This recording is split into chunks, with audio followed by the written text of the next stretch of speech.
Por razões técnicas, não foi possível gravar a apresentação e o começo da primeira fala do professor doutor Ari Marcelo Solon. Pedimos desculpas, mas a gravação se iniciará a partir do final da primeira fala do professor. Portões de Israel, é escrito que Deus iluminava os reis de Israel para fazer as suas decisões. Só um instante, Ari. O Leone acabou de conseguir entrar. Apesar de eu estar com o nome Alexandre Leone no meu quadradinho, é porque eu tive que entrar na conta dele para subir a reunião. Mas o verdadeiro vai se apresentar agora. Alexandre Leone é rabino do Beit Midrash Massoret. Ele é doutor e pós-doutor na Universidade de Filosofia, Letras e Ciências Humanas da USP. Ele faz parte do grupo de pesquisas de estudos judaicos da FEFELESH também, é professor da Unisal de Teologia. Boa tarde, professor. Boa tarde, gente. Sim. Boa tarde. Porque até agora eu não consegui entrar no meu computador. Sim. Bom, a gente vai começar então agora efetivamente a mesa. Eu vou começar lendo um conjunto de perguntas que eu elaborei aqui. A gente inicia a primeira. Na quarta parte do seu artigo Como Estudar a Filosofia Medieval, Léo Strauss destaca algo que à primeira vista talvez pareça um pouco óbvio, mas que pode nos servir de gancho para iniciarmos a nossa conversa.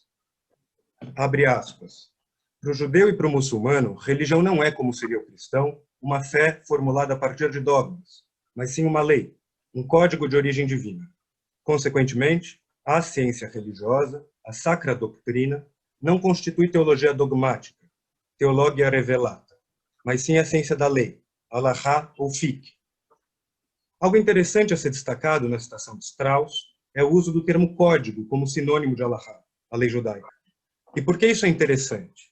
Porque na história judaica, empreitadas de sistematização, de efetiva codificação da halachá, foram consideravelmente tardias, com a Mishneh Torah do Maimônides no século XII e o Shulchan Aruch do Yosef Karo no século XVI. A bem da verdade é que, se pegarmos os documentos rabínicos escritos, mais ou menos do século II ao VI, ou seja, se entrarmos em contato diretamente com o corpus que serve de palco para as nossas discussões jurídicas, e mais do que isso, o corpus que definiu os termos da nossa exegese legal, encontraremos não um código, mas talvez algo mais parecido com um imenso catálogo de discordâncias. E a esse corpus, a Guemará, composta de Mishnah e Talmud, que chamamos de Torá oral, Torá Shebe'al Peh, uma extensão da Torá escrita, Torá Shebekatuv, aquela que guardamos no interior do Aron HaKodesh. Eu gostaria que cada convidado fizesse uma fala inicial explorando quais são os fundamentos desse direito rabínico. O que é a halachá, como funciona a Guemará, quais são as relações entre a lei tal qual expressa na Torá escrita e a lei tal como a encontramos na Torá oral. São a mesma lei, uma deriva da outra? Como? Eu gostaria que o professor Alexandre Leone pudesse começar falando, uma vez em que o Ari já deu uma breve introdução a respeito das suas concepções de halachá. Bom, vocês estão me escutando? Vocês estão me escutando? Sim, sim. Perfeito. Sim. Então, o termo halachá e o conceito de halachá são exclusivos da tradição do judaísmo rabínico. Esse termo halachá não aparece em nenhum lugar no texto bíblico, né? Nem no rolo da Torá, né? Que é o miolo da Torá escrita, nem no sentido lato, né?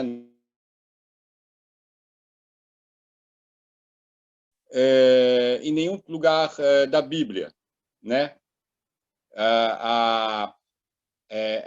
A expressão, né, halachá, ela simplesmente não aparece. a gente não tem ideia, assim, eu estou dizendo aqui do ponto de vista estritamente acadêmico, né? Não a narrativa da tradição, mas o que, do ponto de vista acadêmico, se pensa. Há um debate sobre como foi escrito o Pentateuco. Muito provavelmente, o Pentateuco só chega na sua forma final, né, a forma que a gente conhece, no hebraico quadrado, no início do período persa, né, naquilo que, na narrativa tradicional, é o início do período do Segundo Templo, muito linkado a personagens como Esdra, o escriba, Esdra a Sofer, né? E outros personagens deste momento. Ou seja,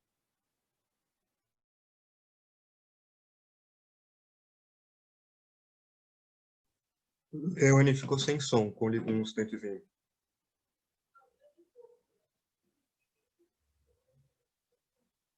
orais também, isso vai ganhar uma forma escrita, e aí, vamos dizer assim, definitiva, durante esse início do período persa, e muito provavelmente uma grande parte, se não toda, do cânon, né, o que a gente chamaria hoje em dia de cânon do Tanakh, também vai ser escrito por esses ghost writers da Bíblia, os escribas, os sofrim, por volta deste período, né? Significa que quando os judeus se encontram com os gregos, né, em 330, por aí, o judeu já tem uma tradição escrita, em grande parte, avançada. Tem detalhes, essas coisas, alguns textos vão ter diversas, como é que eu vou dizer, variações, mas isso não interessa para nós. Vivendo como uma comunidade, ou na terra de Israel, durante a monarquia, depois da monarquia e nas diásporas que já tinham começado, né, nesse momento, os judeus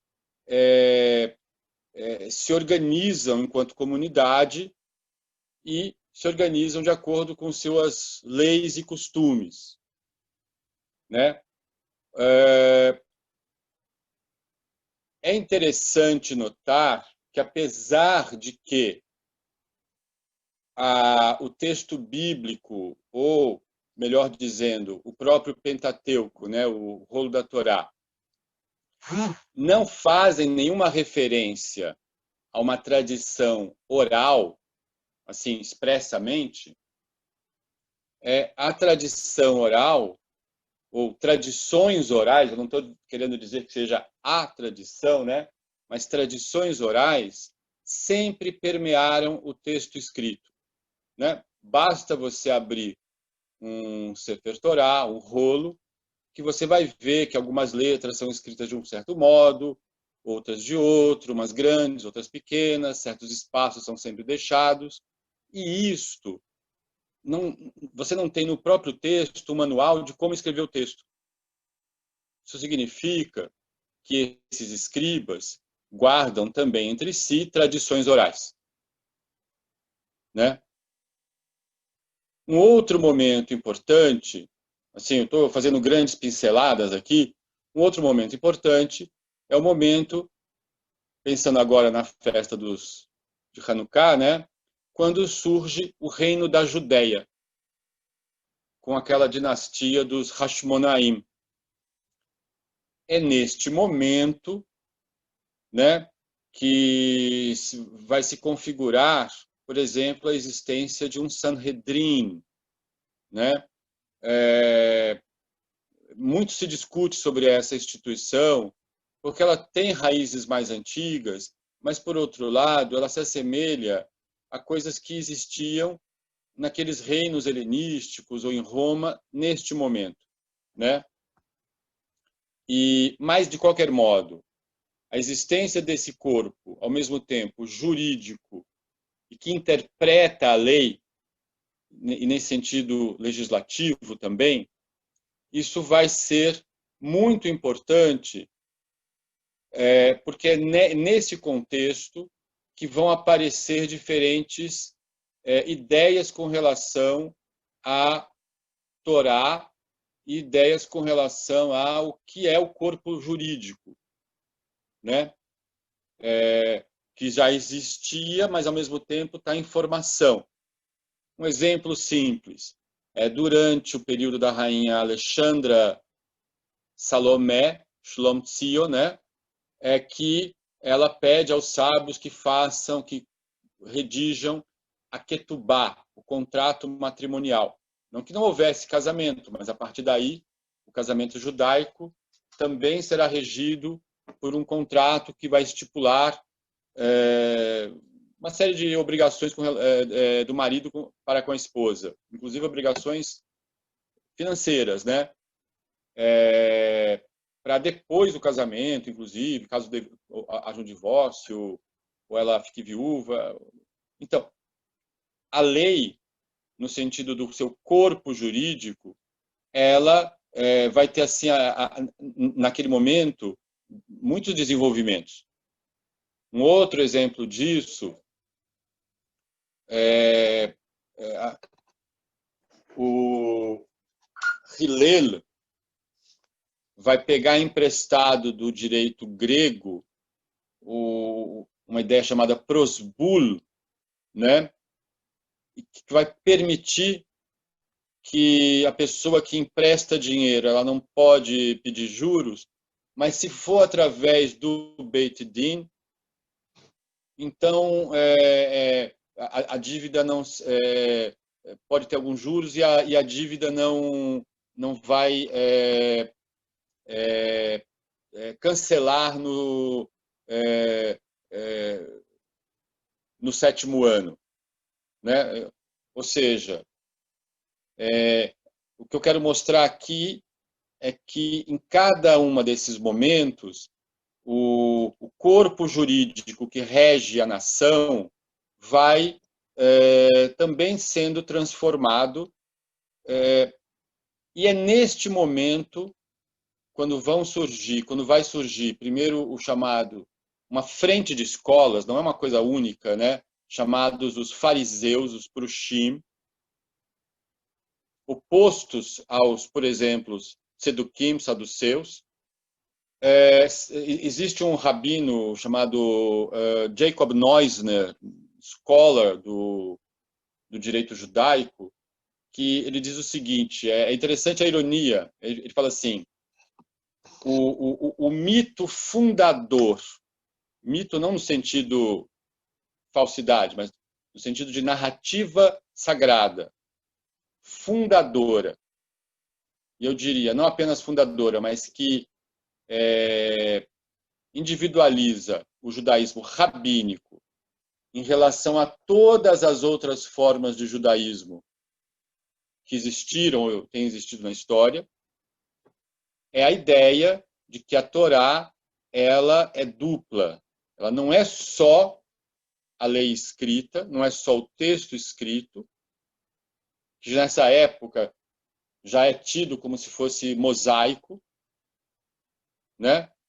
Mas que também a tradição dos sábios, a tradição dos tribunais, a jurisprudência que vai se formando, que isto também é Torá,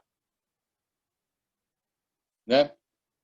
Porque algumas partes dela, na narrativa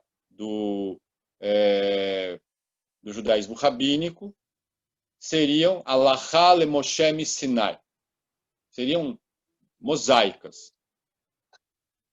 E outras são atribuídas a este ou aquele entendimento deste ou daquele sábio. Pois bem, este corpo jurídico, ele é oral, mas ele vai se constituir, e para nós que vivemos talvez fora desse tipo de cultura, é estranho, mas ele vai se constituir num texto escrito. Primeiro, em uma quantidade enorme de ditos, né? Esses ditos atribuídos a estes ou aqueles, ou a maioria das escolas, uma vez sendo recolhidos, eles vão ser, por assim dizer, classificados, alguns entram, outros não. Isso é um processo que não começa e acaba no início do século III, quando a Mishnah por assim dizer, promulgada, mas provavelmente é um processo que vão tendo etapas, né? Desde Hillel, passando por todo a reconstituição do Sanedrim em Yavne, o século II, né? Com esses Rabi Akiva, Rabi Meir, essas figuras que vão, como é que eu vou dizer, dando suas contribuições. A palavra Mishnah tem a mesma raiz hebraica da palavra Shana. Shana em hebraico é ano, quando você pensa no substantivo, né? Mas o radical significa repetição, né? E o verbo Shana, por exemplo, na liturgia diária, Veshinantam levanecha, né? Vocês vão repetir aos seus filhos, significa repetir. E daí decorar, né? Então o que é a Mishnah? A Mishnah é aquilo que foi memorizado, que foi decorado, que era objeto de discussão nas escolas. Quando a Mishnah é organizada finalmente em tratados, em ordens, em cada tratado com pequenos parágrafos, que cada um individualmente se chama Mishnah, né? Aquilo que a gente repete. E daí vem a palavra Tana, porque a mesma coisa aparece no aramaico, né? O radical que é Shana em hebraico, em aramaico é Tana. Como Shnaim é Tnaim, como Shalosh é Tlat, né? Uma situação que numa língua fica de um jeito, na outra tem essa mudança fonética, né? Então, o que é um Tana? Daí Tanaim, né? São aqueles rabinos que são citados por nome na Mishnah, ou que são tidos como aqueles de quem se repete, Tana, né? Shana, que se repete os seus ditos, né? A Mishnah não é um comentário da Torá escrita. Ela não é simplesmente, tipo assim, você poderia imaginar, a Torá escrita é a Constituição, a Mishnah vem e vai, como é que eu vou dizer, organizar isso num sistema com mais detalhes. Às vezes é isso, mas muitas vezes na Mishnah existe material novo, material que não tenha necessariamente uma conexão direta com nada que tenha sido escrito. Acender vela na sexta-feira no Shabat. A Mishnah, estou dando um curso agora, a gente está estudando Mishnah Baba Metzia sobre... a Torá diz que se você encontrar alguma coisa de uma pessoa, e que tiver marcas, aquilo ali você tem que guardar e anunciar. Tudo bem, a Mishnah vai tratar desse tema e detalhar isto, né? Mas ela vai começar com outro capítulo, por exemplo, que vai falar assim, mas o que você pode guardar caso você ache? O que é algo que não é de ninguém? e como uma pessoa toma posse de algo que não seria de ninguém. Esse material não está na Torá escrita. Sei que eu posso dar um exemplo disso, né? E com isso tem muitos outros materiais que não são apenas restritos a leis rituais. De um certo modo, ele cobre todo o corpo jurídico que terminou sendo a base jurídica de formação das comunidades judaicas no final da Antiguidade e na Idade Média. Né? Poucas pessoas pensam isso hoje, mas hoje em dia nós somos cidadãos, o judeu é cidadão do seu país. Mas até antes da Revolução Francesa, na maioria dos lugares, não. Né? O judeu era um grupo separado que vivia numa rede enorme de comunidades, mas dentro dessas comunidades não se vivia a lei do país, mas se vivia a lei judaica, no caso, a lei rabínica. Como eu tinha dito, grupos de judeus como os caraítas, ou como os judeus etíopes, que não tinham o conceito de alahá, resolveram isso de outros modos. Né? Tem, se você quiser dizer, outras alahot, que não são a alahá rabínica, mas talvez nem usando esse termo. Né? A alahá, ela tem um processo duplo. Primeiro, ela tem um processo de reunião de grandes obras, Mishnah, Gemara, né? De comentários a essas grandes obras. Mas na Idade Média aparecem dois sistemas meio que paralelos. Um sistema de Sheilot Utshuvot, de pareceres jurídicos encomendados a um grande sábio, a um grande jurista de algum lugar. E esses pareceres se avolumaram, tem várias coleções, né? E, ao mesmo tempo, uma tentativa de pôr ordem na casa, que nunca foi totalmente efetiva, através da codificação. Né? Talvez a mais importante tentativa de codificação medieval é o Mishneh Torah, que tem grande autoridade, mas ninguém segue, a não ser, sei lá quem, os Yemenitas. Né? Para eles, aquilo ali é o código final. Né?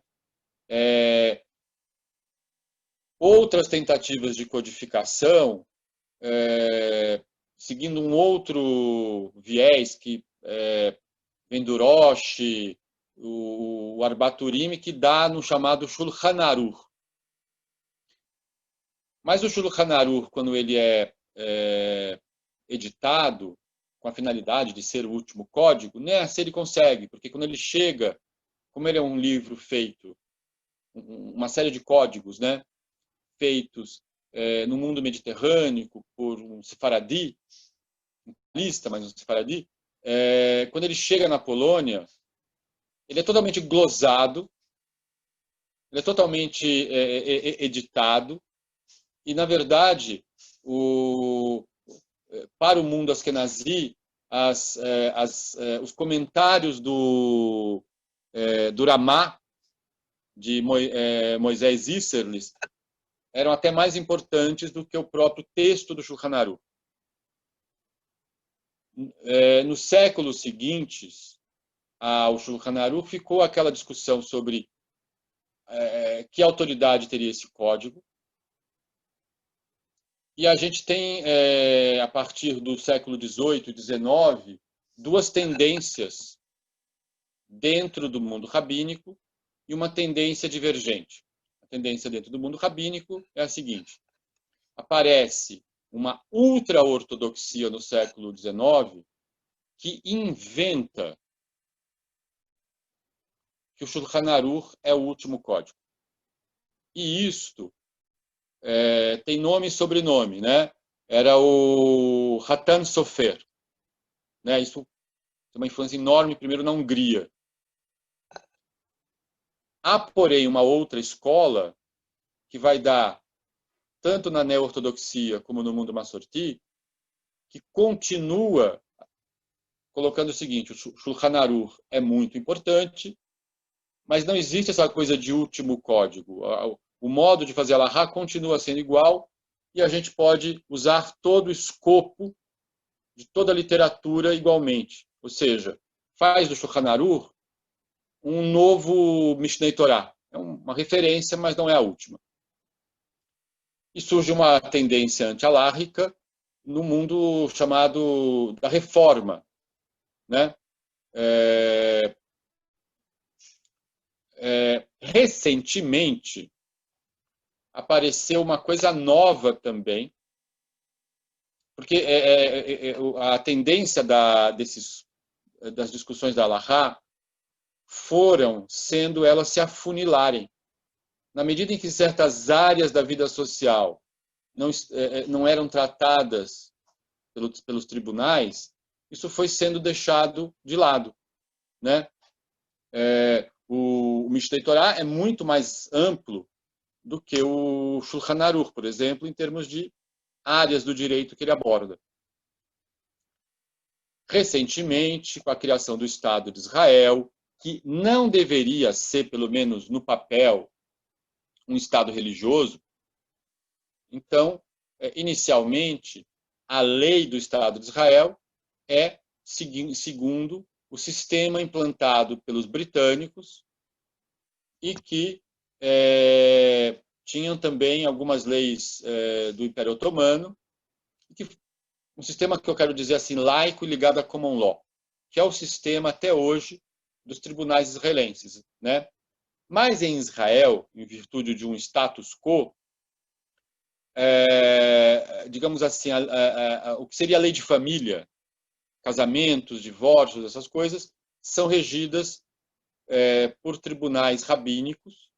Então, nesse sentido, esses tribunais têm um poder de Estado ali, né? É uma reminiscência de uma coisa que hoje em dia no Ocidente não há, né?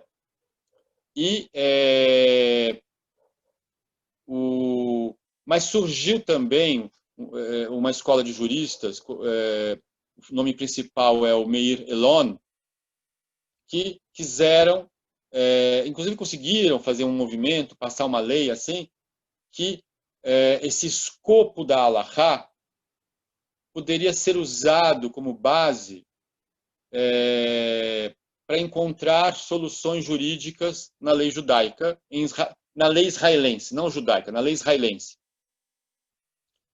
E eles quiseram separar isso de uma noção religiosa, porque, pensa, país que vai buscar na lei religiosa, isso no Ocidente é estranho, mas eles quiseram despir isso do seu caráter religioso e pensar isso como uma tradição jurídica, né?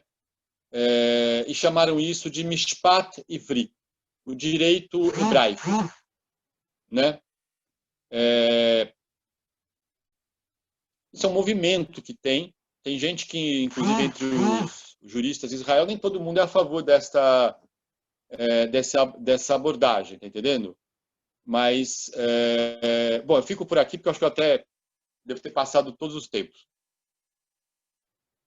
Bom, gostaria de perguntar para o professor ali se tem alguma observação, fazer algum comentário introdutório adicional.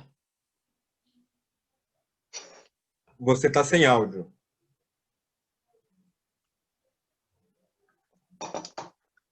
Você está sem áudio, professor? Ativar. Pronto, agora sim. Bom, com relação à pergunta, eu só queria resumir a tese do Leo Strauss, a filosofia da Halahá que ele defendeu na Alemanha nos anos 20. Como o Rav disse, na Bíblia não tem a palavra Halahá, mas a filosofia da Halahá não é inédita. Segundo Leo Strauss, e é estranho porque hoje em dia ele é tido como um filósofo de extrema-direita que influenciou toda a política externa dos Estados Unidos num sentido imperialista, mas quando ele estuda a Halahá, ele fala o seguinte: a Halahá ela pertence à filosofia árabe, Por quê? Ao contrário dos tomistas da escolástica, que misturavam a moral, a religião e a política, a filosofia árabe e a filosofia judaica medieval da época de ouro foram fiéis a Platão e não a Aristóteles. Até ele é muito controverso, mas fala, o próprio Maimônides, o Rambam, era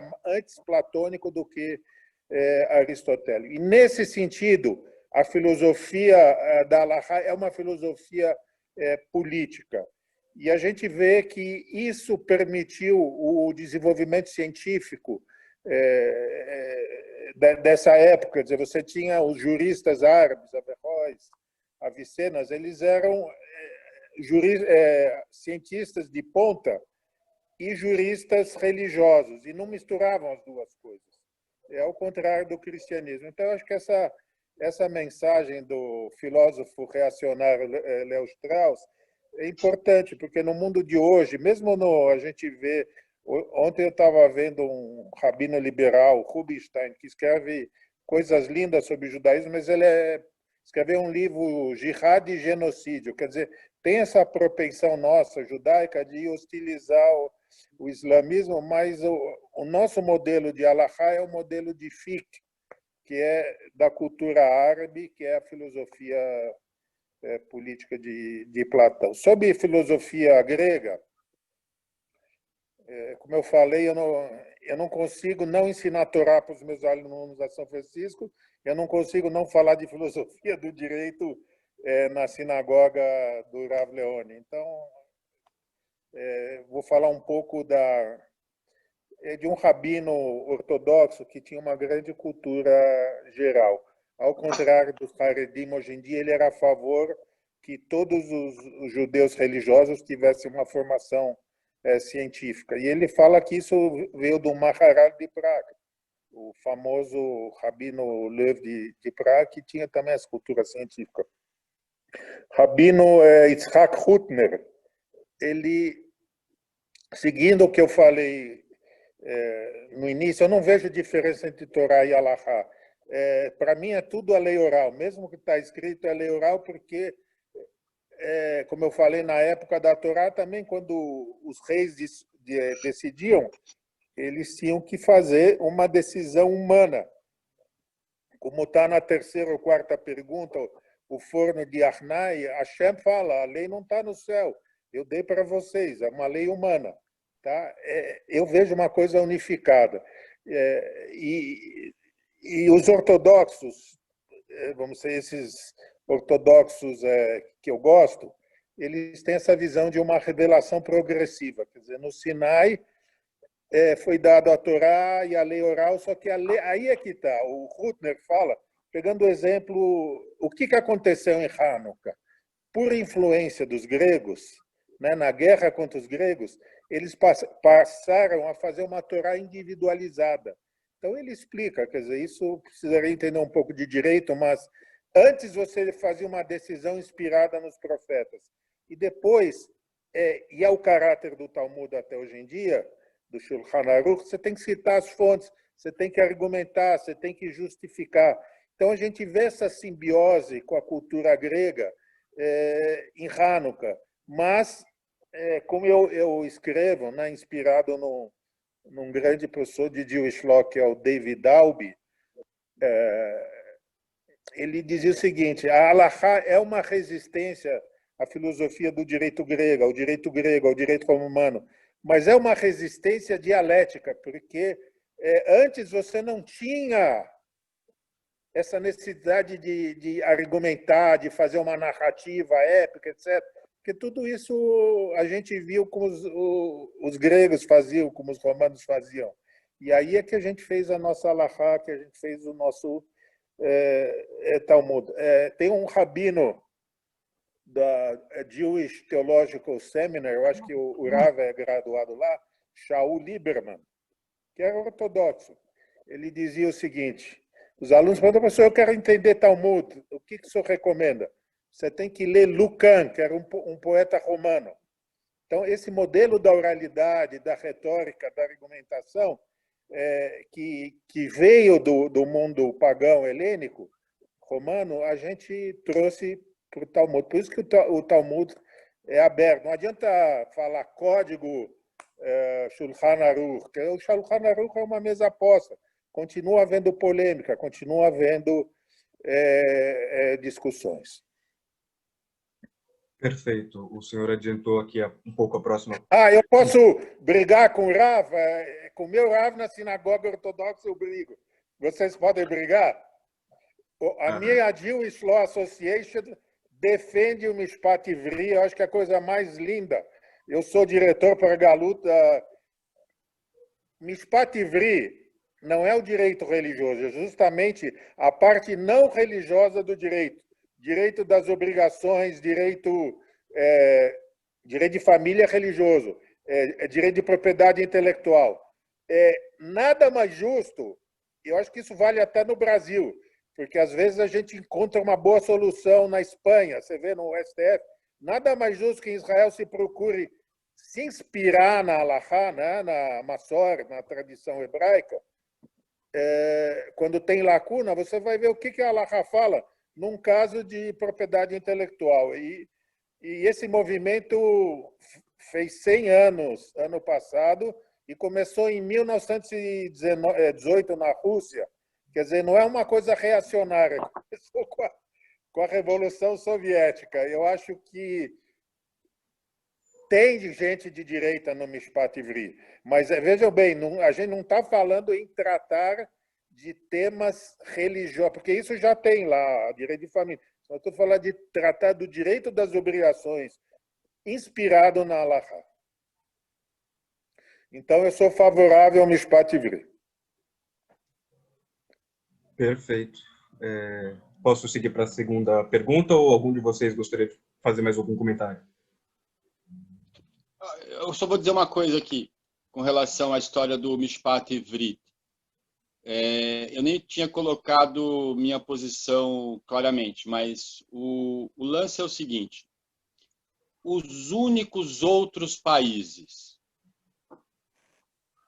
que usam sua tradição religiosa jurídica como fonte das decisões jurídicas de um tribunal dos nossos dias são, como é que eu vou dizer, países asiáticos, né? A maioria deles países islâmicos, eu não sei, outros lugares. Mas isso no mundo ocidental, na Europa, na maioria hoje em dia dos países que a gente diria assim, que adentraram na laicidade contemporânea, isto é visto com muitas aspas, né? Imagina querer aplicar a Sharia na Inglaterra, né? A mesma coisa que querer aplicar a lei católica na Polônia ou qualquer coisa assim. É lógico que essas tradições estão aí e elas movimentam as cabeças, mas é interessante que isto termina sendo mais próximo dos países asiáticos que já praticam isso. Né? Eu posso responder a última pergunta? Ocidentais que, digamos assim, ultrapassaram esse tipo de visão, né? Eu posso responder a última pergunta? Uma lei laica. Um instante, pessoal. Eu queria responder a última continuar pergunta. Falando do Mishpat Ivri? Ou a última pergunta Não, para mostrar a importância do Mishpat Ivri. Posso? Claro, claro. Tá bom.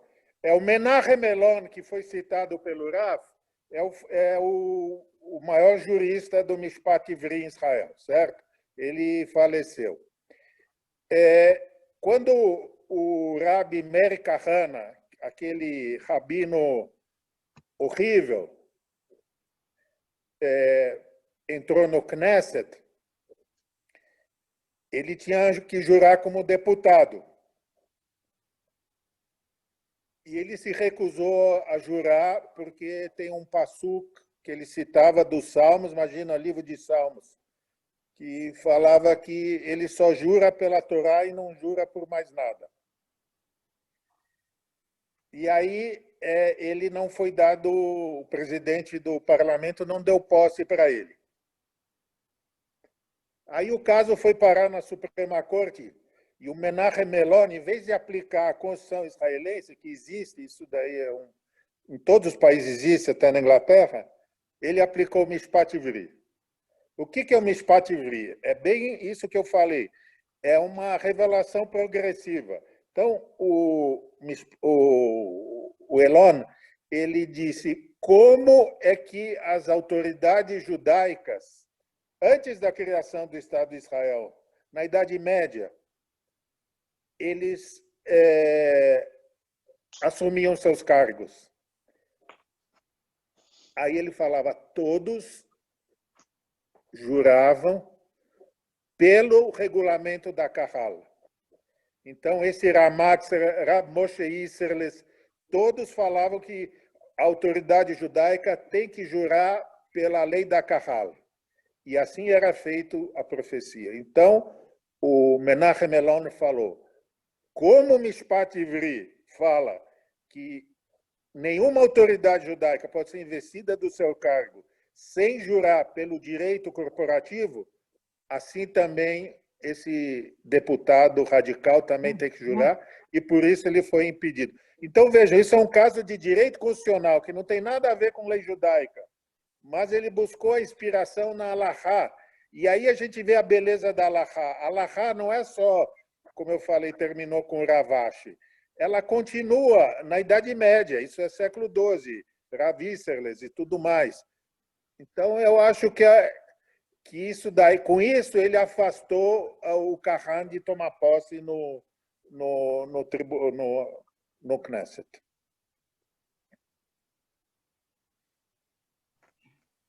Perfeito. Tá, agora eu vou seguir com a ordem das perguntas e vou dar a palavra inicialmente para o Rabino Alexandre Leone.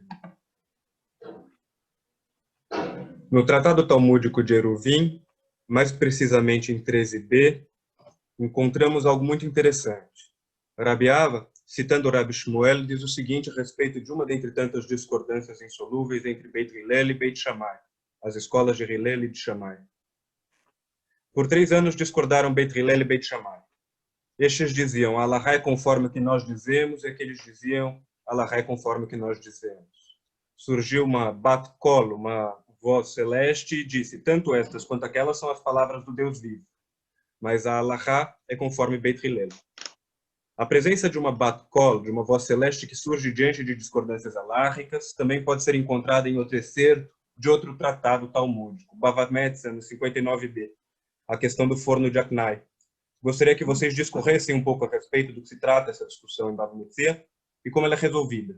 Partindo daí, o que significa um direito divino? Então, isso é bem importante de entender. E, aliás, isso adenda a história de se um Estado contemporâneo pode usar uma lei de origem religiosa, né?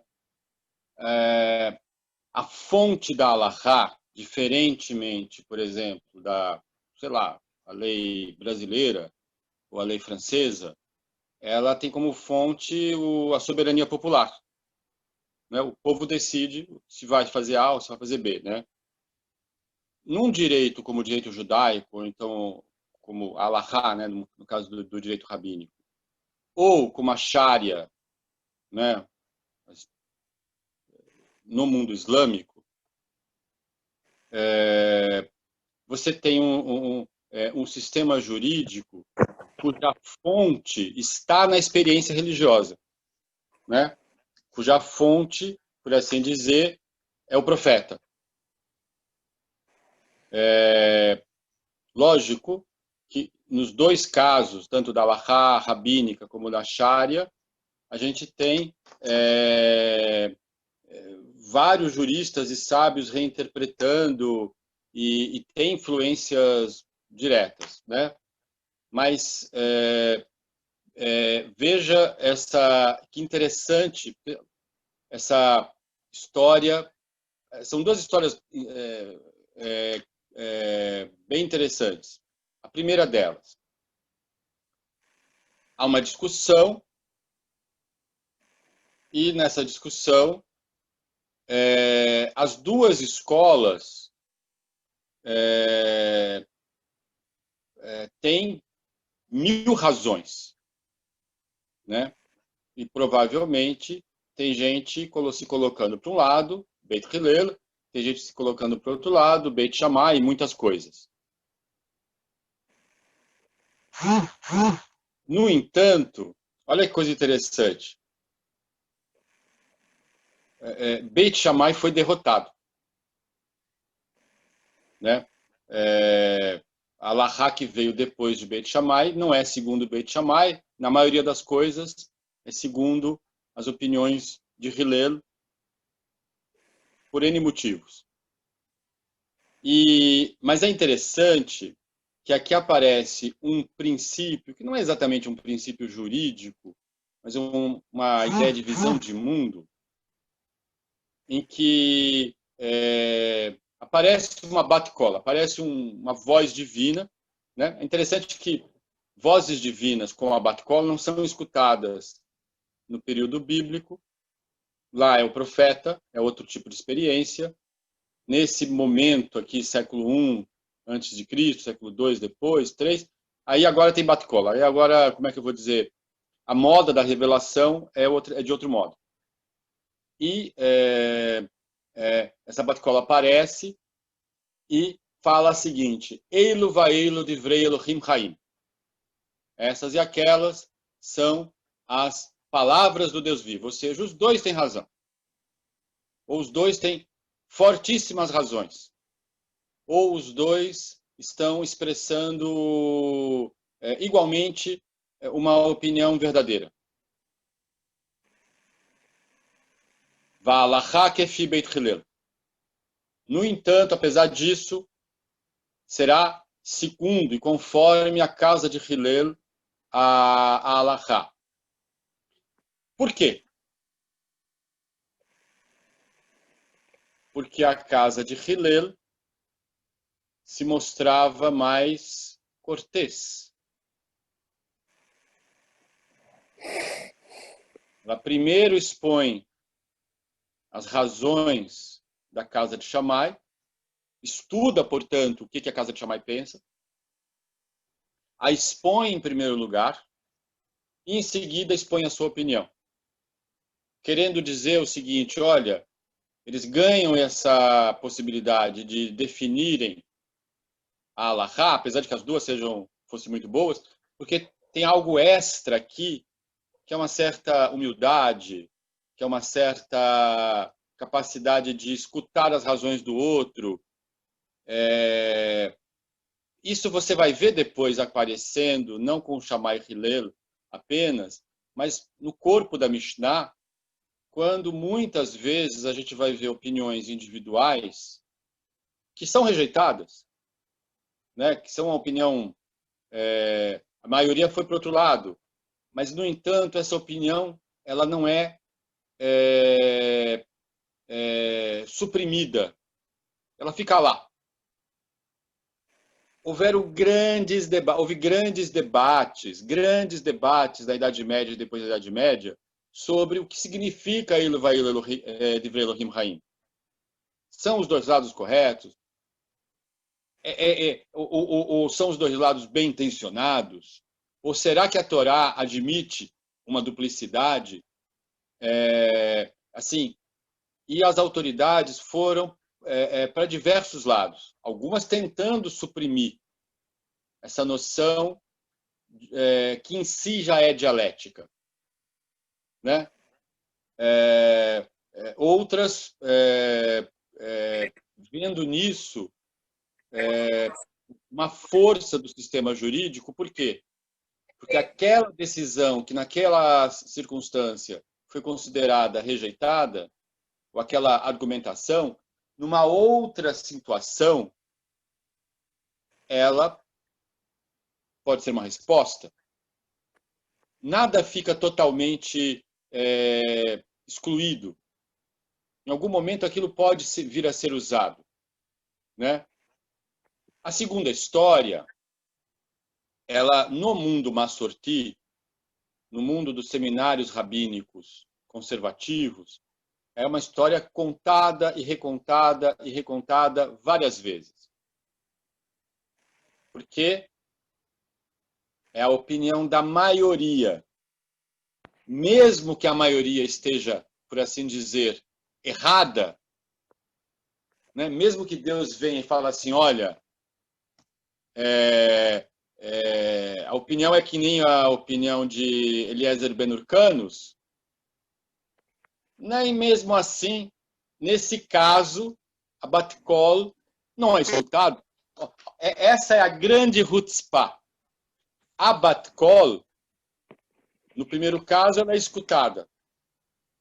No segundo caso, não. No primeiro caso, ela vem para resolver essa situação dúbia, né? Que segue qual? Alahá é Beit Shammai ou Beit Hillel? Mas no segundo caso a história é linda. O Eliezer Ben Urcanos, ele achava que um certo forno não era kasher lepessa,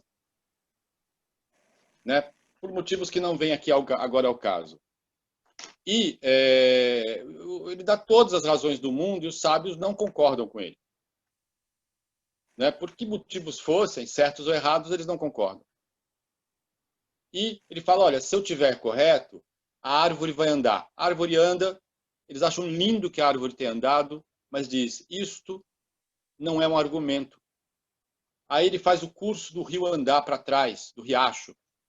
E eles acham muito legal, né, essa mágica, mas não adianta.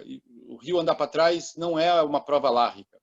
Deus fala, no final das contas, e Rabi Yoshua ou Rabi Yohanan, agora estou na dúvida, acho que é Rabi Yohanan, se levanta e faz um midrash na hora. Ele pega um trecho do texto bíblico, Lo Bashamayim Ri, que se você vai ver lá no contexto em Deuteronômio, tem outro sentido. A Torá não está tão longe que você não tenha que subir ao céu para saber qual é a Torá, né? E ele faz ali um midrash dizendo o seguinte, Lo Bashamayim Ri significa, se Deus nos deu a Torá e disse lá dentro, digo a Torá escrita, siga a decisão da maioria, acabou. Siga a decisão da maioria e Deus não vai ganhar no tapetão. Isto é sempre referido num sentido muito interessante. Nenhum tipo de alegação de um poder sobrenatural poderia ser usado, apesar de que, na verdade, em certos lugares foi e é, né? Mas isso é uma outra história. Esse é um princípio de que não de que a decisão da maioria, certo, ela se sobrepõe a uma suposta poder sobrenatural que decidiria. Então, significa o seguinte, no mundo judaico, não haverá uma decisão como a do Papa, que ex cátedra, ele decide, Deus fala por ele e acabou a história. Isso como é que esse poder é retirado. Os rabinos não são profetas. Os rabinos não falam eles são intérpretes, ainda que sejam da revelação, mas o que eles falam, né, não é revelação. São opiniões de eruditos, são opiniões humanas que, às vezes, apesar de erradas, são decididas pela maioria. Existe um tratado da Mishnah que justamente trata do quê? De consertar decisões erradas. Os tribunais erram. Como se conserta uma decisão que foi equivocada? Né? É isso. Perfeito. Professor Ari, gostaria de comentar alguma coisa? Bom, Bacal, você lembra que na aula de direito das obrigações, se a gente pode ou não fazer execução corpórea das obrigações.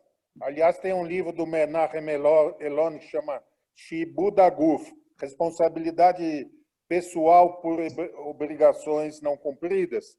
Eu trouxe um texto de um jurista judeu italiano, Ascarelli, e ele fala que a culminância do direito é essa parábola talmúdica do forno de Arnaí. Por quê? Porque ele fala ao contrário do dogmatismo grego de Antígona, que não tinha nenhum tipo de astúcia, de maleabilidade. O que a gente aprende dessa parábola é que o direito é algo essencialmente humano, inclusive o direito judaico de origem divina. Quer dizer, Deus é o cúmplice, ele é o ponto de partida, mas depois ele delega para os rabinos não só a interpretação, a criação do direito.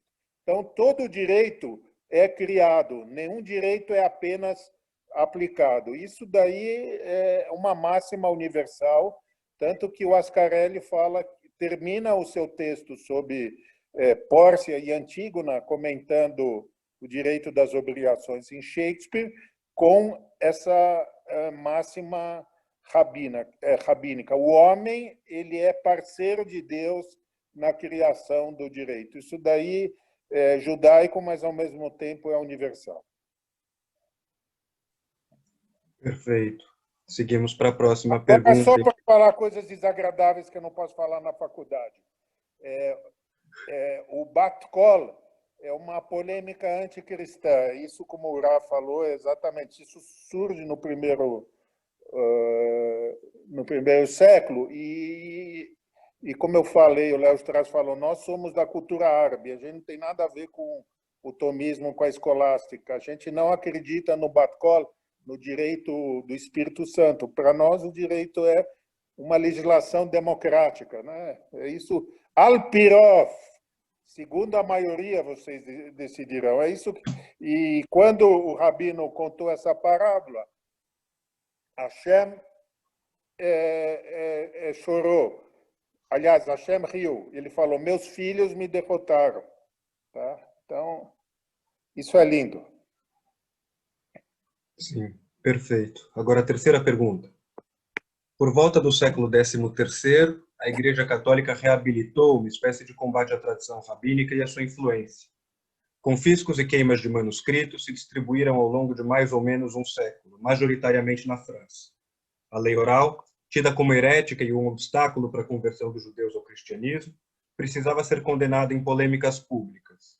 Dentre as várias, destaco uma, a disputa de Barcelona, ocorrida em 1263 no Palácio do Rei Jaime de Aragão.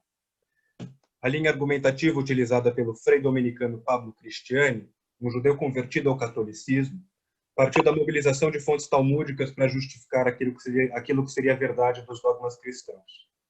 Para tanto, foi mobilizado, por exemplo, o Sanedrim 98a, em que, se não me engano, o Rabi Meir se encontra com o Eliyahu Hanavi, com o profeta Elias, e eles conversam a respeito da vinda de Messias.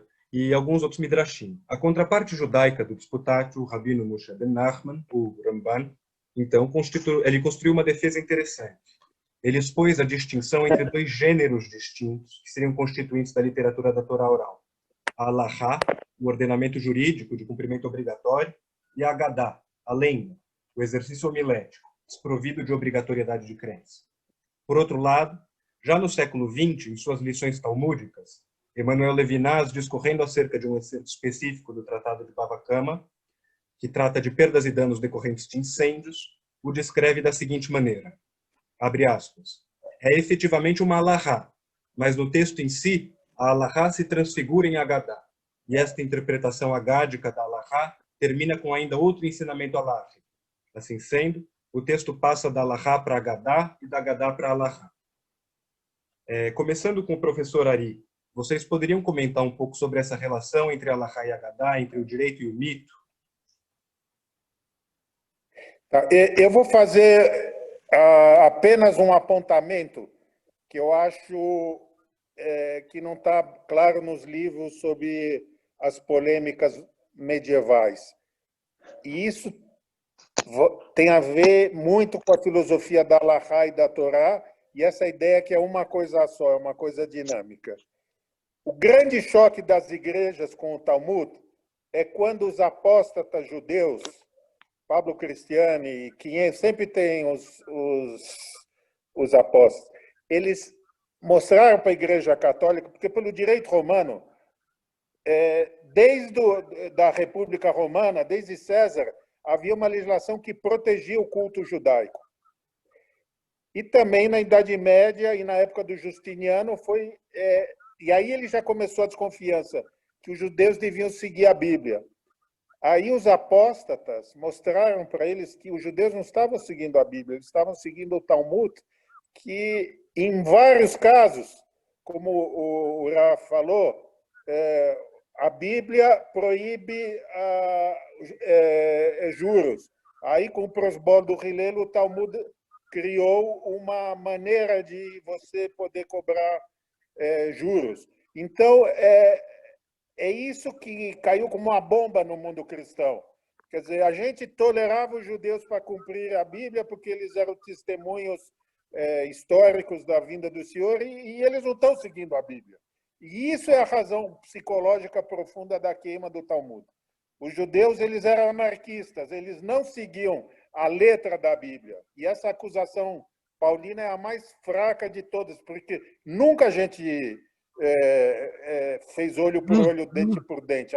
Logo disse que olho por olho, dente por dente é um direito de ressarcimento e não um direito de mutilação.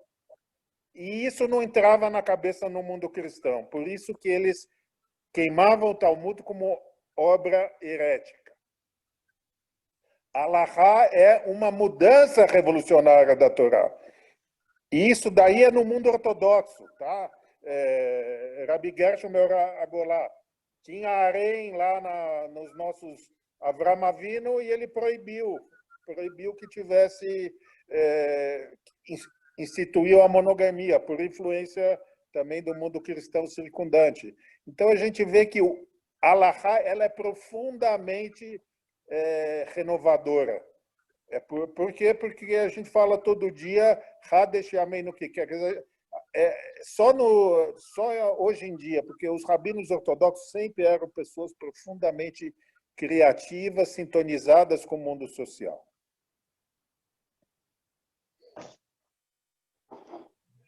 Professor Leone, você gostaria de falar um pouco a respeito da tensão entre a Halachá e a Gadá? Bom, começar colocando assim. Avraham Joshua Heschel, ele aponta para um equívoco que surgiu no mundo ocidental. Para ele é devido à tradução grega da palavra Torá, que na Septuaginta vira nomos, e na Vulgata latina vira lex, né? Então, surge daí uma ideia de que a Torá seria a tradução da palavra Torá, ou a noção básica de Torá, seria lei. Ou seja, que você poderia... isso aparece, por exemplo, muito nos evangelhos, a lei. Não, isso aparece, né? Interessantemente, isso no mundo judaico contemporâneo isso também apareceu, né? Então, a ideia de que a Torá seja a lei, com L maiúsculo, sei lá. E Heschel, ele apontava que isso era um grande equívoco, né? Porque a palavra Torá, ela não significa, ao pé da letra, lei, né? Mishpat, Hok, isso é lei, né? Mas a palavra Torá, o Shoresh é engraçado, né? E Yud Reish Rei. Esse Shoresh é o mesmo de moré, morar, professor, professora, orá, uma instrução, né? Então, nesse sentido, Torá significa ensinamento. Mas eu vejo nesse ensinamento um aspecto interessante, prático, porque o próprio nesse mesmo Shoresh tem a palavra, por exemplo, o verbo yará, que é atirar mirando. No passado, atirar mirando é atirar com arco e flecha, né? Então, um iorê, no sentido antigo da literatura tradicional, é um arqueiro, né? Então, a gente podia fazer assim uma tradução poética do termo Torá e dizer: Torá é o ensinamento de como acertar o alvo, né? O ensinamento para o arqueiro, tá entendendo? Uma coisa assim. Pois bem, segundo Heschel, inclusive quando você fala em aramaico, oraita nunca seria em aramaico lei ou nada disso.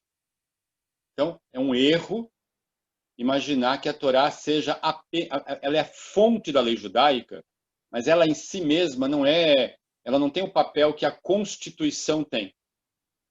A não ser que você pense em constituições que têm preâmbulos, que contam histórias, né?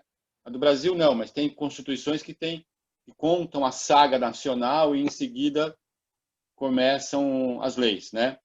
Então, a Torá, tanto no sentido do texto bíblico, quanto no sentido da Torá rabínica, da Torá oral, ela tem um aspecto jurídico, a halachá, que é todo um tipo de literatura, né? E tem um outro aspecto que você poderia chamar de teológico, sapiencial, ético. Não é exatamente algo jurídico, tá entendendo? São as visões de mundo, né? E isso vai aparecer no Midrash Haggadah, isso vai aparecer assim numa literatura vastíssima, que não é apenas Midrash, né? Que adentra muitas outras coisas, né? Se você quiser, você pode falar que a filosofia, a mística, todas entram dentro desse tipo de literatura que a gente chamaria, a princípio, Haggadah, a narrativa, né? Agora, a lei, em qualquer lugar do mundo, não só entre os judeus, nunca é feita sem uma visão de mundo. Então, nesse sentido, toda lei tem aspectos, ou no legislador, ou no juiz, né, no magistrado, ou seja lá onde for, em que instância, que não é só a letra da lei pura, mas são as visões de mundo que permeiam isso também, né? Então, Heschel, no caso, ele distinguindo, né, a noção de Torá da noção de lei, ele num livro fabuloso que ele escreveu em hebraico, chamado Torá Min Hashamayim Be'aspaklalia Shaladorot, a Torá celeste, através das lentes das gerações, né? Ele começa dizendo assim: Al Shnei Dvarim a Torá Umedet. Sobre duas coisas a Torá está erguida. Ala Alachá ve ala Haggadah. E ele vai, então, meio que copiando um texto, Haggadah e Alachá, que o Bialik tinha escrito. Ele vai dizer o seguinte, que a Alachá é o corpo da Torá. E a Haggadah é a alma da Torá. Ora, um corpo sem alma, um espírito sem alma é um fantasma. E um corpo sem alma é um cadáver. O judaísmo vivo, aí não estamos falando só no sentido da situação jurídica, mas o judaísmo vivo no sentido amplo, né, como tradição religiosa, não apenas como tradição jurídica ou nacional, ela tem igualmente aspectos jurídicos e aspectos que são totalmente extrajurídicos. Agora, olha que coisa interessante. A posição de Narmânides em 1263, que deixou, imagino, os teólogos cristãos de cabelo em pé, é quando ele argumenta o seguinte: nós não somos obrigados a crer no Midrash. Está lá no Midrash, tudo bem, mas e daí? Nós somos obrigados, enquanto comunidade, a viver segundo certas regras. Mas não somos obrigados a crer naquela tradição, porque aquela tradição nos foi passada. O fato de estar no Midrash não torna aquilo um dogma. E isto, eu diria o seguinte: mesmo tendo sido emitido na Idade Média, é desconcertantemente atual. E desconcertantemente atual porque no mundo moderno apareceu... eu estava até lendo um texto sobre isso recentemente, The Invention of a Tradition, a invenção de uma tradição, que conta sobre como é que surge no século XIX a ultra-ortodoxia. Né? Como é que eles inventam uma forma de tradição judaica que, ao mesmo tempo, parece preservar o passado, mas é uma novidade. E no que ela é uma novidade? Porque ela começa a usar este material extrajurídico, às vezes uma passagem do Zohar, às vezes aqui ou ali, como como é que eu vou dizer, embasamento de uma argumentação jurídica. E isto, esse uso que, de certo modo, é bem contemporâneo e é típico da ultra-ortodoxia, e ao contrário do que um medieval como Nachmanides admitiria, né? Mas, como é que eu vou dizer, mostra, por outro lado, que nunca exatamente, como é que eu vou dizer, as decisões jurídicas e as visões de mundo estão completamente dissociadas. Na verdade, isso é correto de dizer para a tradição judaica, como para outras tradições seria igualmente correto, né? E olha como essas coisas vão mudando de caráter, né? Em um certo momento isso é rejeitado como material que possa ser usado na Halachá, mas pode até ter sido usado, mas não conscientemente. E depois, num outro momento, para um grupo que quer, como é que eu vou dizer, criar ou recriar o gueto que já não existe, agora se usa como base para decisões jurídicas, que aparentemente são decisões baseadas numa tradição antiga, mas em si mesmas são baseadas numa concepção totalmente nova.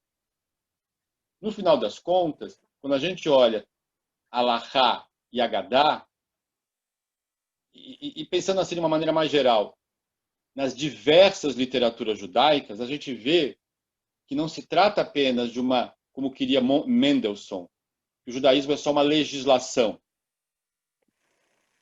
Né? Segundo Heschel, até Spinoza incorreu nesse reducionismo. Né? O judaísmo é só uma lei. Se essa lei é revogada, o judaísmo se revogou. Ele fala, não, é mais do que isto. Né? Então, ele quando ele respondeu a um livro do Joseph Soloveitchik, um grande intelectual do judaísmo ortodoxo moderno, que ele se descreve como halachic man, o homem da halachá. E Heschel diz, na Polônia não existia halachic man. O que existe é o homem da Torá, porque a Torá não é, e nem o judaísmo se resolve apenas num fazer. Existe, como é que eu vou dizer, um espírito nesse fazer. Porque sem esse espírito, e aí é que é a grande questão, sem os grandes princípios éticos, que são extrajurídicos, na verdade, são eles que fundamentam o jurídico e não o contrário, né? Se pode chegar a decisões totalmente absurdas. Né? E há um princípio na lei judaica chamado Lifnim Mishurat Adin. que é quando você vai além da letra da lei. Mas por que você vai além da letra da lei? O que significa isso? Significa que você está buscando o espírito da Torá, que vai além da lei. Né? Bom, é isso. Perfeito. Ari, mais alguma observação antes da gente passar para o próximo tema? Não, o livro Ish Alachik Mendel Soloveitch, que é um livro até interessante para os estudantes do direito, porque ele traz muito Heidegger, muito existencialismo. Eu acho um livro lindo. E como eu não vejo diferença entre Torá e Alahá, eu acho que é uma revelação progressiva. Eu acho que na Polônia, né, o Herschel, ele é de grandes famílias dinásticas racídicas. A filha dele, que escreveu lindo sobre teologia cristã na época do nazismo, faleceu agora o presidente da Agudat Israel dos Estados Unidos, que era ultra ortodoxo. Era o tio dela. Então, tem muito... Eu acho que a família Herschel ainda é uma família racídica. Bom, seguindo agora. Retomando um pouco ao contexto de confiscos e queimas de livros judaicos na Baixa Idade Média. É interessante pensar que a literatura rabínica, mais propriamente o Talmud, não foi a primeira vítima das fogueiras. Em 1232, no norte da França, freis dominicanos confiscaram e incendiaram publicamente as obras de Maimônides, o Rambam, um filósofo judeu do século XII que integrara a corrente dos neoaristotélicos racionalistas de tradição árabe. Mas isso a pedido dos judeus. Os judeus é que pediram que eles fizessem. A diferença é que, nesse caso, a oposição à filosofia maimonidiana vinha também de judeus, como o próprio Nachmanides, que enxergavam na abordagem racionalizante da Halakha uma ameaça à tradição. No artigo de Strauss, citado logo no início do encontro, há um apontamento muito interessante a respeito de uma distinção central entre o pensamento de Maimônides e o do grande nome da escolástica neo-aristotélica cristã, Tomás de Aquino. Abre aspas. O primeiro artigo da Grande Suma de Tomás lida com a questão de se a teologia é necessária para além das, em adição às disciplinas filosóficas. Tomás defende a teologia diante do tribunal da filosofia. O Guia dos Perplexos de Maimônides, por outro lado, é explicitamente devotado à ciência da lei. O livro abre mais propriamente como uma defesa da filosofia diante do tribunal da ciência judaica tradicional do que como uma defesa da ciência judaica tradicional diante do tribunal da filosofia. Agora seria interessante se vocês pudessem falar um pouco a respeito desse embate antigo do pensamento judaico. A tensão entre filosofia e tradição, entre racionalismo e misticismo, e as consequências que isso gera na interpretação da lei, no porquê da lei. Começando agora com o Ari de novo. Eu já falei sobre isso.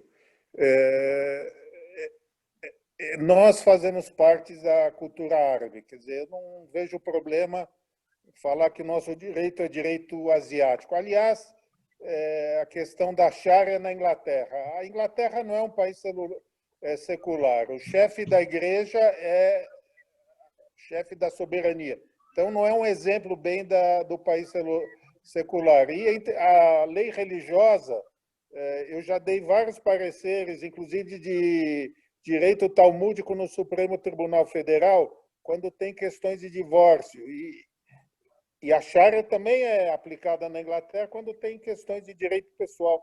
Então, acho que a gente tem que desmistificar um pouco essa questão da religião. Nós vivemos em Estado laico, mas existe uma cooperação entre o Estado e a religião. Quando eu defendi o Enem no Shabat, no Supremo, eu parti da tese kantiana, e eu ganhei por causa disso, de que existe uma liberdade religiosa. E isso foi reafirmado recentemente na questão dos concursos públicos. Não só o Enem, nenhum concurso público pode ser feito no Shabat. Não, mas o Brasil é um país secular, dizem os ateus. Não, mas é lógico que está na nossa Constituição, mas a liberdade religiosa também é um direito fundamental. Acho que a gente tem que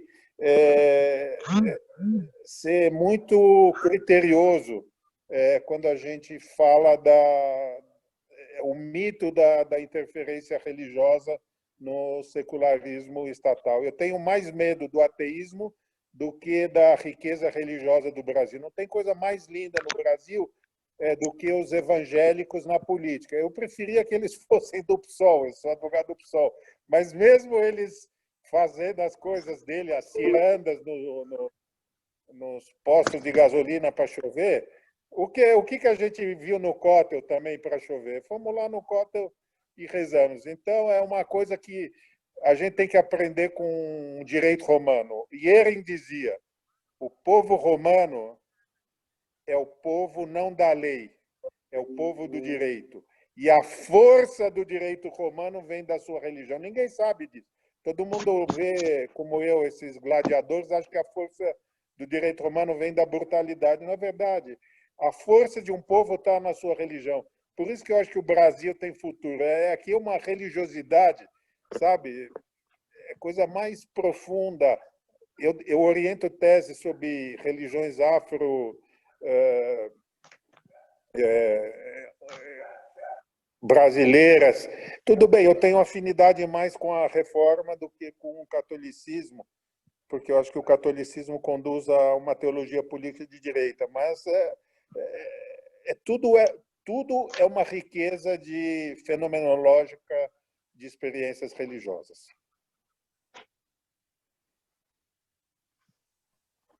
Leone, gostaria de comentar alguma coisa? Qual foi a pergunta mesmo? Só para eu pegar o fio da meada de novo. A respeito da tensão entre filosofia e, por exemplo, o pensamento helenizado Sim. e a Então, vamos lá. Entendi. Então, se você vai lá no século II, por exemplo, muito antes da filosofia ter reentrado na tradição judaica, quando o mundo rabínico tinha, por assim dizer, se afastado bastante, pelo menos intencionalmente, do mundo grego e da filosofia também, né? Você tem ali duas escolas do início do século II, a escola de Rabi Akiva e a escola de Rabi Ishmael, que tem uma distinção justamente porque a escola de Rabi Akiva interpreta a Torá, inclusive a Halachá, a partir de um ponto de vista místico esotérico, né? O Rabi Akiva ele tem um método chamado Ribui Umiut, né? Em que, de uma maneira que você chamaria assim de não exatamente racional, se interpretam e se fazem decisões inclusive com relação ao direito, tá entendendo?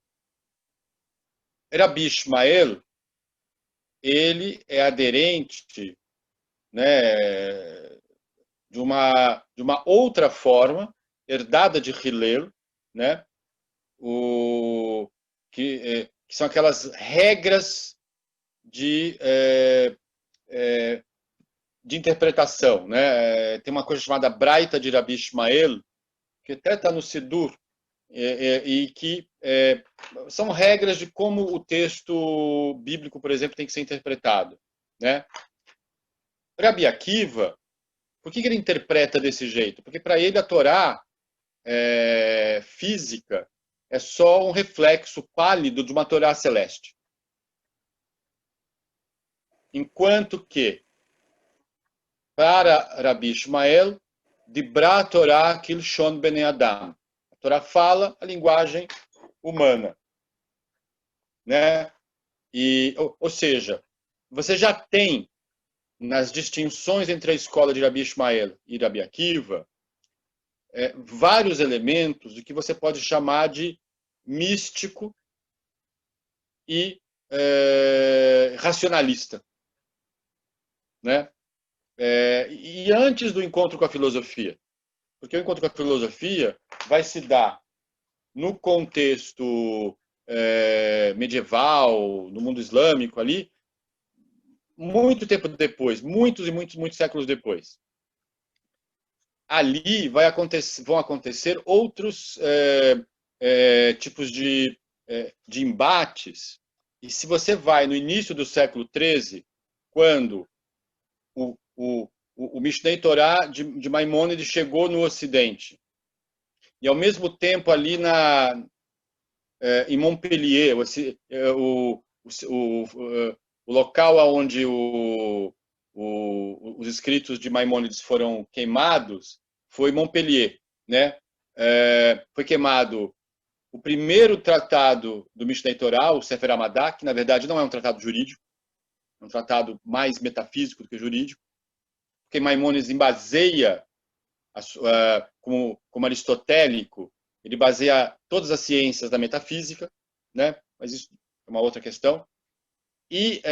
Mas também ali vai ser aonde vão aparecer as primeiras influências de um tipo de pensamento alárrico que se desenvolveu na França, né? Com Gershom Meor-Agolá, com Urashi, com Tosafot, né? E com Uroshi, que veio morar na Península Ibérica. Esses dois modos de pensar alahá, um deles você pode chamar de filosófico, assim, ao pé da letra, porque o Mishneh Torah ele não é somente uma obra jurídica. Ele também é uma obra jurídica norteada por um pensamento aristotélico e, portanto, se você quiser, é o primeiro texto, assim como o Sefer Emunot Deot é o primeiro texto teológico, por assim dizer, Tukur, né? No mundo judaico-rabínico, o Mishneh Torah é o primeiro texto de filosofia do direito. Não é só um direito que é apresentado, mas é uma filosofia do direito. Como pensar o direito? No caso de Maimônides, superar a dialética talmúdica em nome de uma, como é que eu vou dizer, exposição clara da legislação, sem essa coisa de um pensa assim, outro pensa assado. Os casos são muito definidos, quais são as possibilidades, e assim vai. Por outro lado, este grupo mais tradicionalista, que tem raízes num outro tipo de talmudismo, encontrou lá no começo, lá durante o século XIV, uma grande, como é que eu vou dizer, oposição no Uram, né? No Rabbi Nissim Gerondi, que foi o mestre de Crescas, né? Que também era um alahista, mas isso a gente não conhece tanto. Crescas, baseado na dialética e nessa outra visão, né? Ele vai colocar uma coisa que sempre que eu leio eu fico, isso me mexe. Ele diz o seguinte: Maimônides, com seu racionalismo aristotélico filosófico, delineia um número finito de casos. Então, esses são os casos, e se acontece alguma coisa, você encaixa naquele caso. Né? Acontece uma coisa, você encaixa ali. Só que Crescas afirma, né, que as situações humanas são infinitas. Duas pessoas roubam pão e não é a mesma história. Não é a mesma coisa. E a decisão do juiz não deveria ser a mesma. Tem 1000 fatores que vão adentrar. E se o juiz, diz Crescas, vai legislar, ou vai, legislar não, mas vai decidir conforme o pensamento maimonidiano, conforme a filosofia do direito maimonidiana, ele vai errar. Porque ele vai julgar casos particulares como se fossem todos um mesmo grupo. Né? E para Crescas, isso vai gerar, com certeza, erros na decisão final. Olha que coisa interessante. Né? Então, este embate ele, entre, como é que eu vou dizer, um viés racional e um viés, eu não vou dizer não racional, mas que leva em conta outras coisas, se a gente vai ao longo dos tempos, isso reaparece. Né? Isso vai reaparecer até porque essa dicotomia entre razão e misticismo talvez seja, entre outras, uma das tensões profundas da experiência religiosa judaica. Porque ela já aparece numa situação dialética, que é o humano finito tem a chutzpah de se encontrar com o Deus infinito. O humano, que é finito, porém múltiplo, tem a chutzpah de se encontrar com o ser infinito, que é um. E isto já é uma situação de tensão. Deus será percebido como transcendente ou imanente. Mas isso já estou saindo como é que eu vou dizer, estritamente da discussão sobre Allahá ou sobre essa coisa mais jurídica que a gente está fazendo aqui. O que eu estou querendo colocar é o seguinte: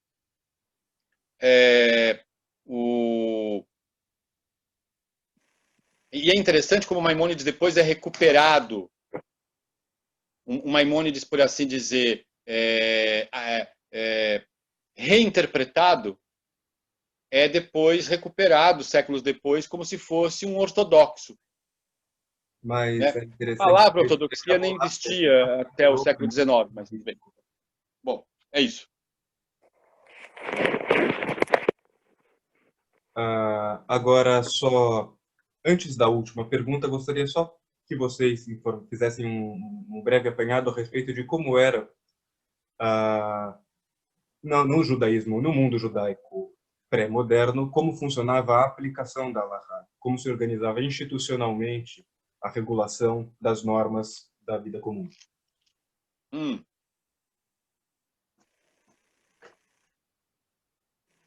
Quem começa? Pode você, claro. Vou dar a honra do rabino. Bom, vamos lá. Durante a Idade Média, basicamente, os judeus foram um povo quase que numa alta porcentagem, nem saberia dizer quanto, um povo basicamente diaspórico. E de uma diáspora sem centro. Ou seja, não tinha um local que exatamente era o centro da diáspora. Né? Em algum momento a Babilônia, em algum momento aqui ou ali, mas nenhum local realmente se tornou esse centro. Talvez no período talmúdico a Babilônia. Né? Durante a época do Sanedrim, um pouco Israel ainda, mas isso logo se desfez. Então, nessas condições, o que aparece tanto no mundo islâmico quanto no mundo cristão, tanto no mundo cristão latino quanto no mundo cristão bizantino, é que os judeus vão morar em comunidades locais que às vezes têm total autonomia uma comunidade local em relação à outra, depende do lugar. Às vezes, essas comunidades são reunidas debaixo de alguma estrutura organizada pelo Estado local.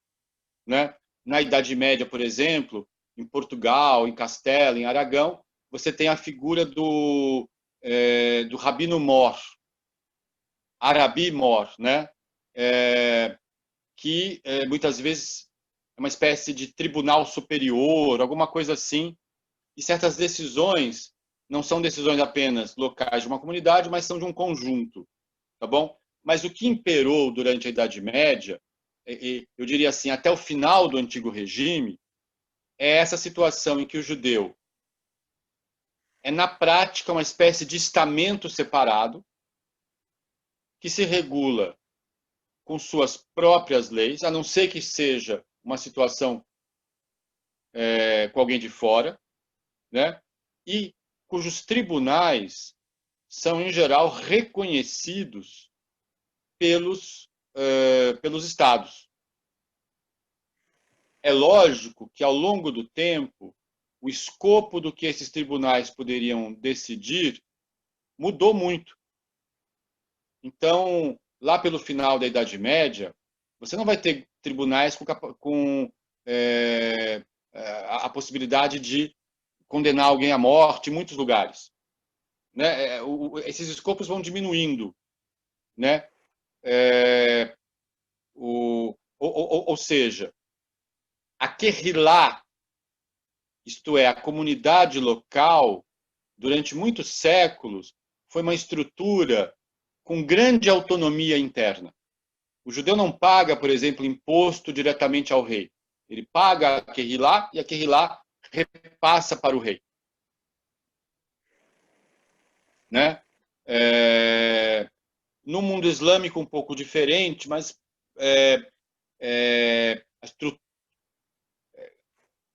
de qualquer modo, não existe a noção de cidadania, porque na verdade nem existe a noção geral de cidadania, a não ser restrita aos chamados direitos de cidade que na Europa sobraram aqui ou ali em alguns lugares, né?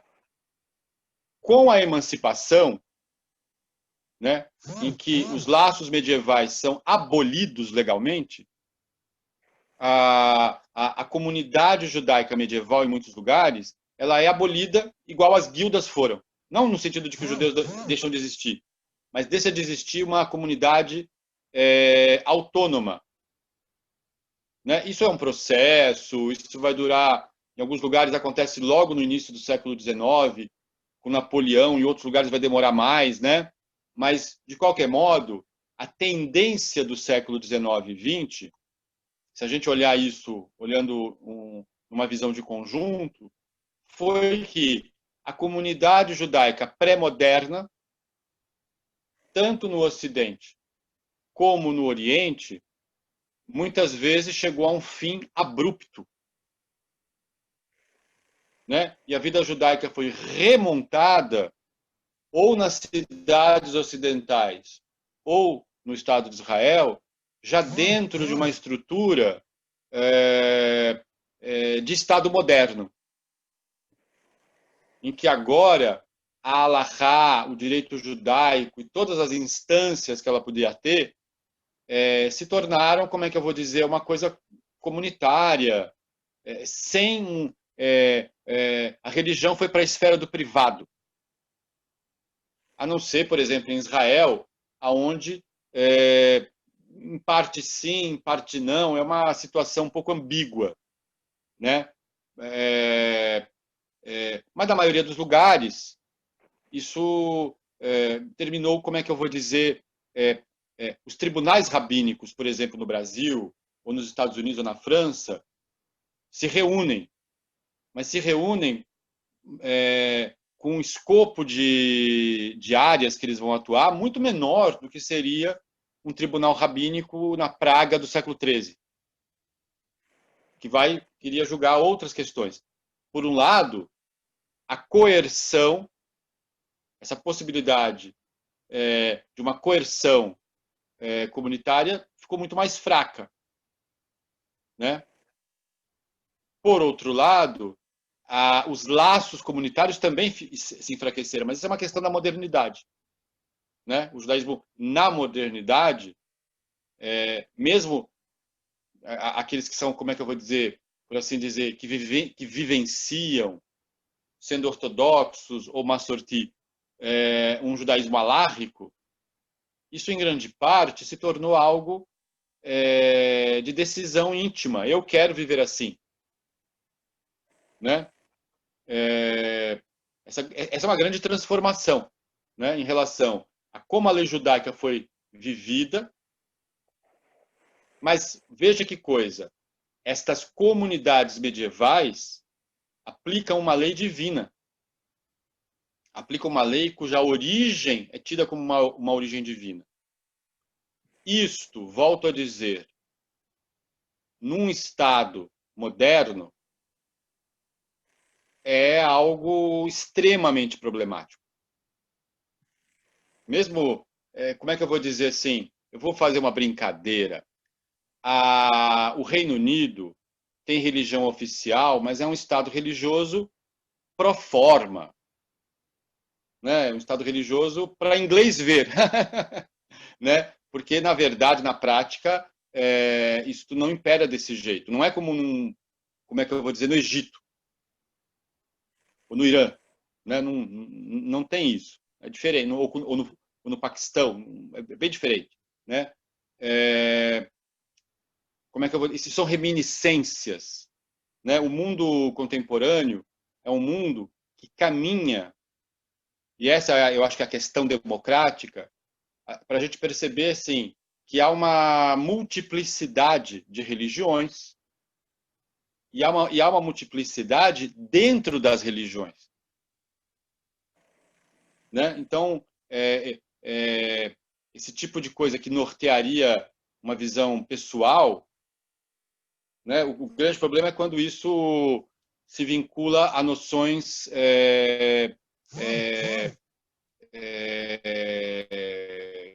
por assim dizer, políticas, né?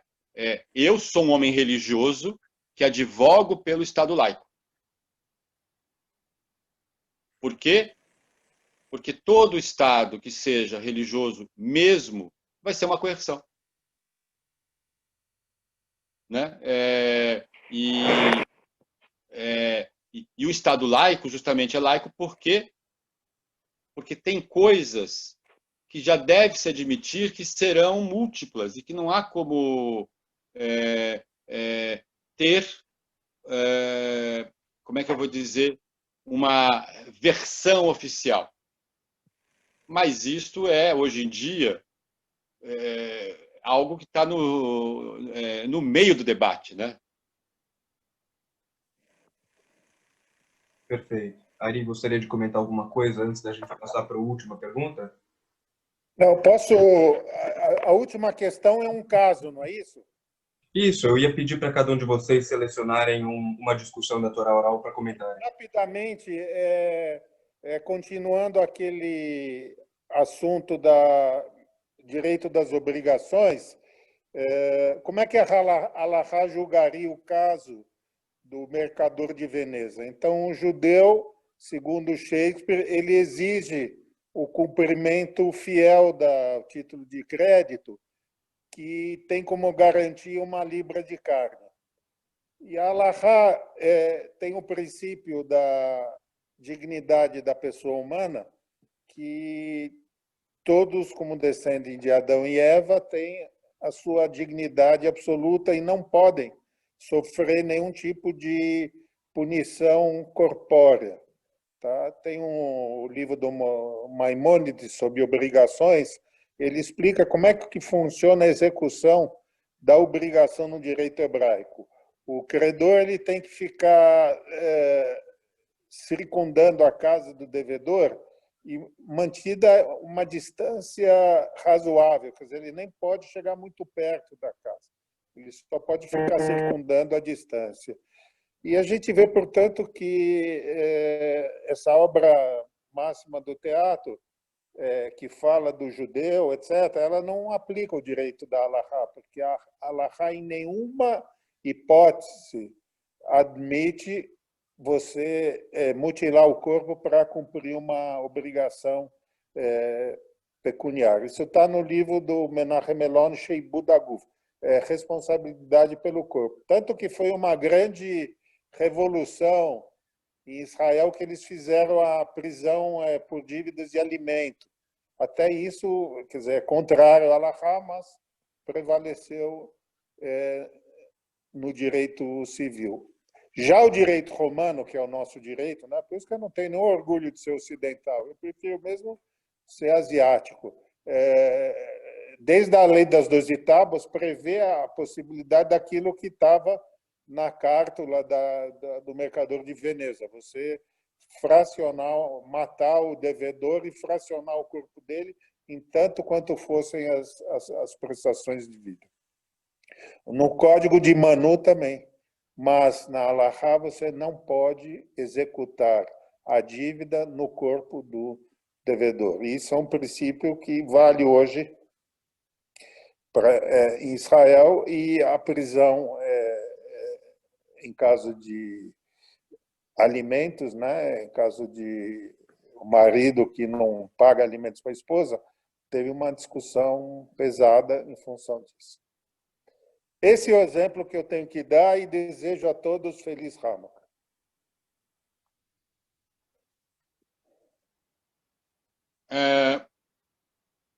Bom, vou lá dar outro exemplo para vocês, tentando mostrar dois caminhos diferentes de resolução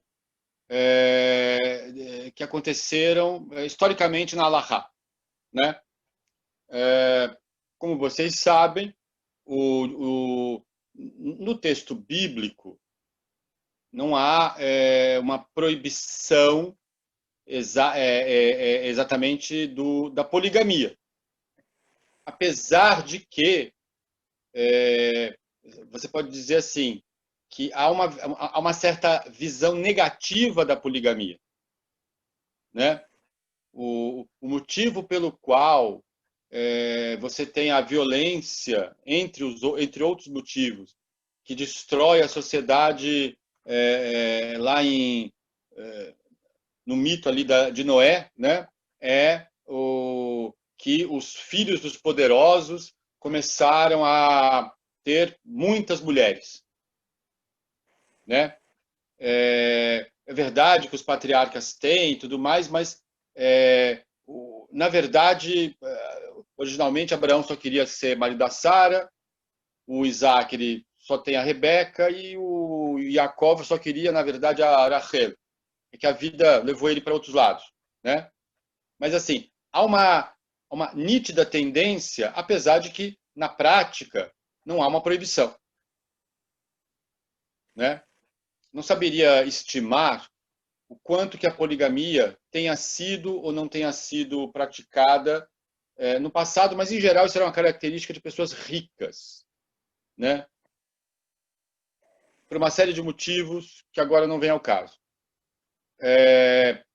Só que lá pela Idade Média, em primeiro lugar, o judaísmo rabínico já tem uma visão altamente, mais ainda do que o texto bíblico, negativa da poligamia. Aí, assim, tem um rabino que é celibatário, todos os outros foram casados com uma única mulher, ou pelo menos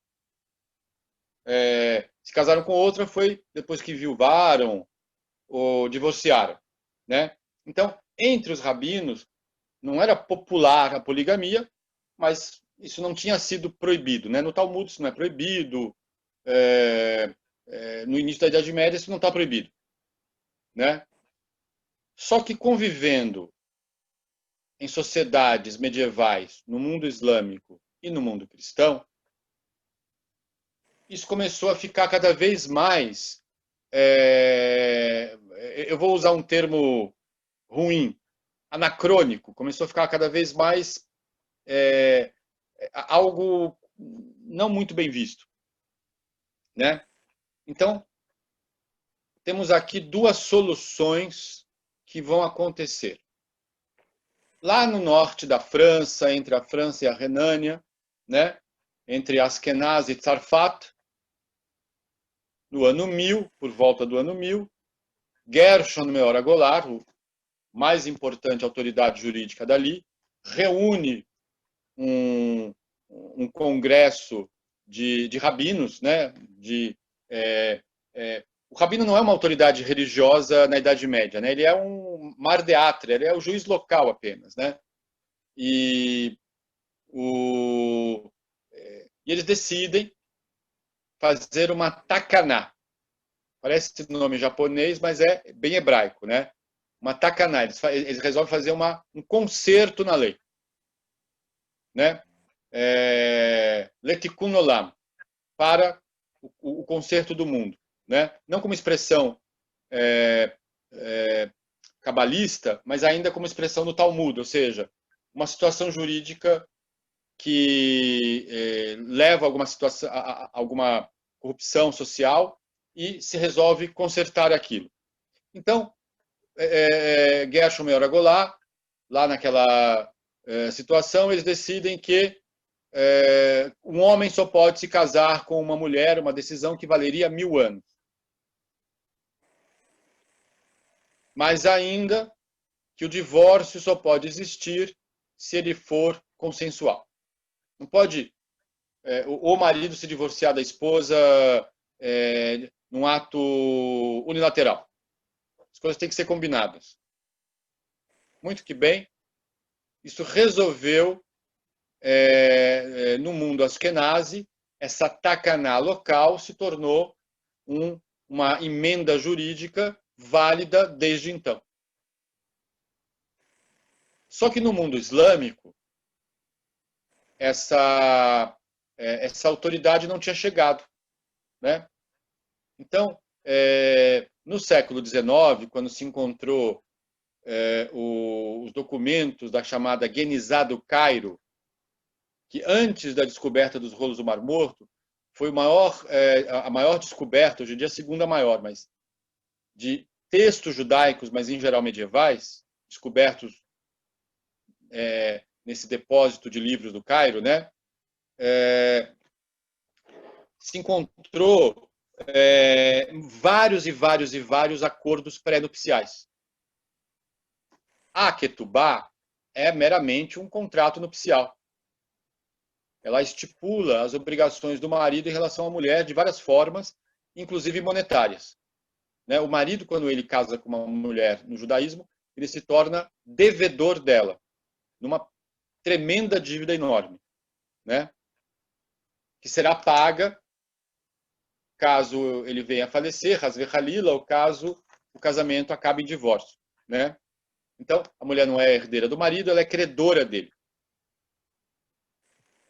No Cairo, é possível você adendar em acordos pré-nupciais mais cláusulas que a Ketubá em si não formulou, desde que elas não sejam contraditórias com as cláusulas da Ketubá.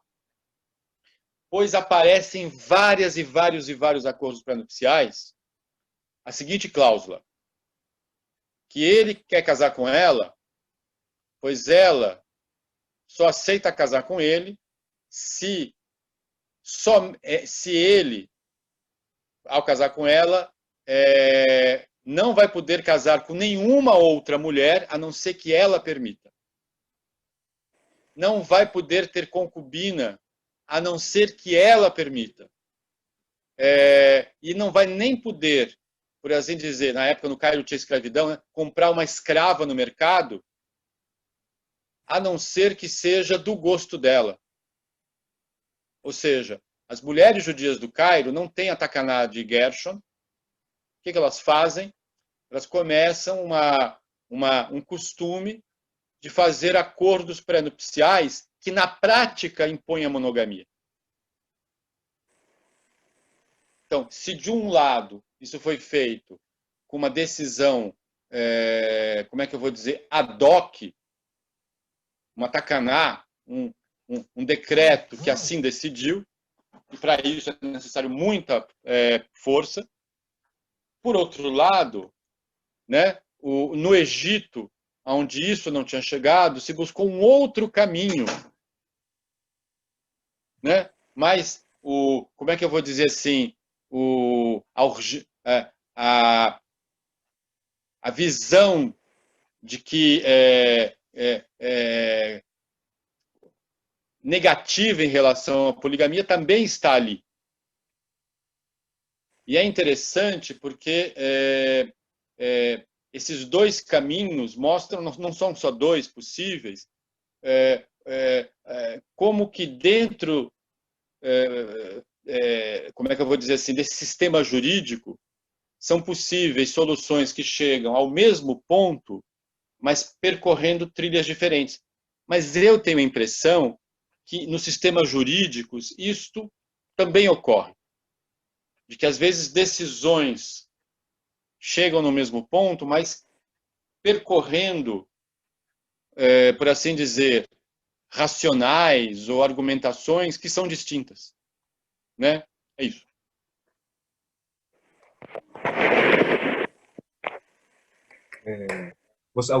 Algum de vocês gostaria de fazer uma fala final para a gente poder encerrar?